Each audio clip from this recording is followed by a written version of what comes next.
Cette semaine, Rando Pays vous propose une randonnée spéciale dans les zones incendiées du Maïdo pour suivre comment la forêt recolonise les lieux. Le sentier support sera celui du Vaudeville qui permet de rejoindre la glacière depuis la route forestière du Gîte des Tamarins. Pour votre santé, parcourez nos sentiers. «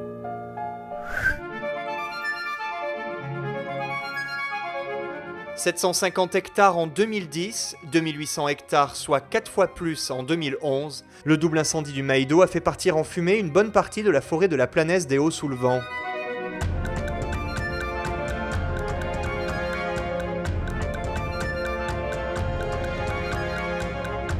Au niveau du Gîte des Tamarins, au-dessus de 3 bassins, le sentier de randonnée qui conduit jusqu'à la glacière serpente aujourd'hui entre les troncs calcinés. Mais la nature reprend peu à peu ses droits.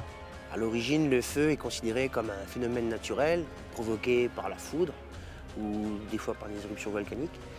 Mais c'est par rapport à l'impact de l'homme en fait. Donc, depuis l'arrivée de l'homme, on a constaté une recrudescence des épisodes de feu. Dans cette zone, il y a eu un incendie majeur tous les 10 ans en moyenne. Depuis avant l'arrivée de l'homme, il y en avait, mais nous, on a des données depuis, par exemple, 1970, on a eu 4 gros incendies jusqu'à cette date.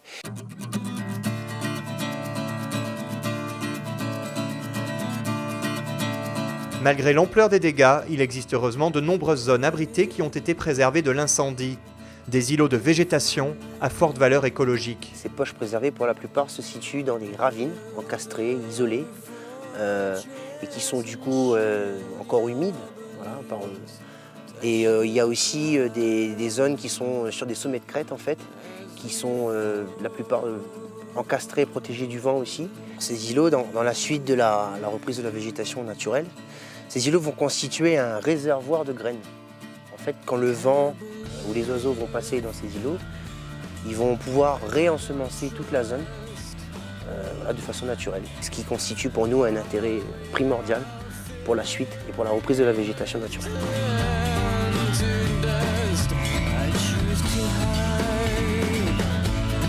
Le vent joue donc un rôle prépondérant dans la recolonisation des zones incendiées, à l'instar de celle des coulées de lave, à la différence près que les coulées sont totalement vierges, tandis que même après le passage d'un incendie, le sol des forêts reste chargé de matière végétale. Ce qui n'est pas toujours une bonne nouvelle, la répétition des incendies est en effet une aubaine pour la prolifération des pestes végétales comme l'ajonc d'Europe. On a l'exemple de l'espèce la plus problématique sur le massif, qu'on appelle l'ajonc d'Europe, ou aussi genêt d'Europe, ou épinard aussi en créole.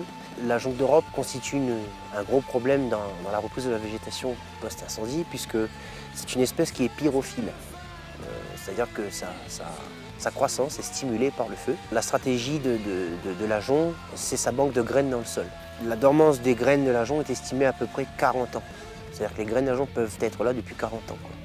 Et quand le feu va passer, il va créer une action mécanique sur les graines. Donc c'est par rapport à la vapeur. Donc cette espèce, quand elle va pousser, en plus d'être stimulée par le feu, elle va lever plus vite que les espèces du coin, donc indigènes. Et dans sa croissance, elle va créer un couvert, une ambiance, un couvert végétal très dense, en faisant des fourrés des individus qui peuvent atteindre 2 à 3 mètres de haut, ce qui fait que ça va créer un couvert impénétrable à la lumière. Et dans cette forêt, la prolifération des espèces exotiques envahissantes est d'autant plus problématique que le milieu est l'un des plus riches de l'île. Le taux d'endémisme est en effet ici de 90%, c'est-à-dire que 9 espèces sur 10 n'existent qu'à La Réunion. Voilà, donc là on a une espèce endémique qu'on n'avait pas vue jusqu'à maintenant. Donc c'est le petit tamarin des Hauts, le cousin du tamarin des Hauts, nom scientifique Sophora denudata. Et donc cette espèce, c'est une des espèces qui est les plus rares à l'échelle de l'île et à l'échelle du massif. On a une inquiétude particulière par rapport à cette espèce au niveau des incendies, c'est que c'est une espèce pour laquelle on n'a relevé aucun indice, aucun signe de reprise de végétation après incendie. Le temps ne suffira donc peut-être pas pour que la forêt retrouve son aspect d'origine. L'intervention humaine sera sans doute nécessaire pour préserver les équilibres. Cette même intervention humaine qui modifie durablement les paysages. Comme la présence de ce puits qui rappelle que ce sentier a aussi une forte valeur historique. Longtemps, il a été emprunté par les esclaves de Madame Desbassins qui venaient chercher ici des blocs de glace qu'ils stockaient dans ces cavités. La plus importante d'entre elles en a gardé le nom, la glacière. va arriver.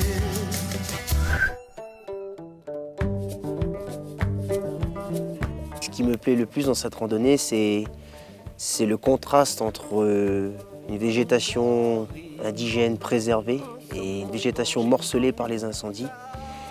Et puis cette ambiance qui règne tout le long du sentier, la végétation brûlée crée une ambiance à la fois triste, mais il y a aussi le contraste avec l'espoir finalement, puisqu'on a une reprise des petits branles et des petits tamarins.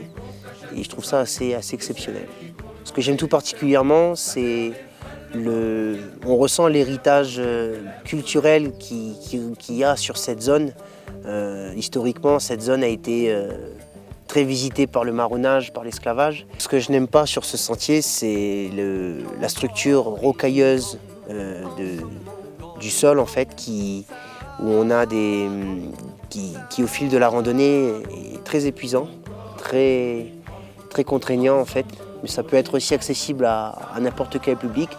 Il faut par contre rester assez prudent, assez vigilant, puisqu'il y a des endroits qui sont quand même assez délicats à franchir.